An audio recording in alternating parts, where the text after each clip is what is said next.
खुलुमबाय स्टुडियोआव आं उदांस्रि मुसाहारि हिरिम्बा हालामारि जिनैथि गोथार बाथौ सान फालिनाय हाबाफारिया दिनै जोबथि सानाव आगान होबाय। तामुलपुर जिल्लानि थाइगिरखारि सक बाथौ फोथाराव हिरिम्बा हालामारि बाथौ फोरबो फालिथाय आफादनि बानजायनायाव थांनाय 22 जानुवारिनिफ्राय जागायनाय हाबाफारिया दिनै जोबथि सानाव आगान होबाय। दिनै जोबथि सानाव फुंबिलि समाव बाथौ थानसालियाव मोन 12 गामिनि आरज हानजाजों लानानै गौमा आरज हाबाफारि लानाय जायो। गौमा आरजआव बाहागो लायो तामुलपुर ओनसोलनि जाखांफुनाय लाइमोन समाज सिबियारि समनाथ बसुमतारी बिथाङा। समाज सिबियारि समनाथ बसुमतारी बिथाङा बे गौमा आरजआव बाहागो लानानै मा फोरमायखो आबुङै खोनासंना लादो। खुलुमबाय।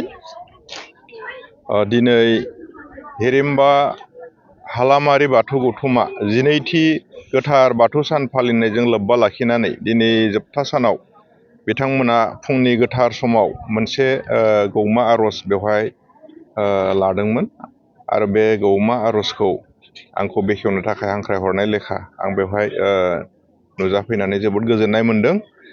आरजआ जाबाय जोंनि बाथौ धोरोमनि मोनसे एंगार हायै बाहागो।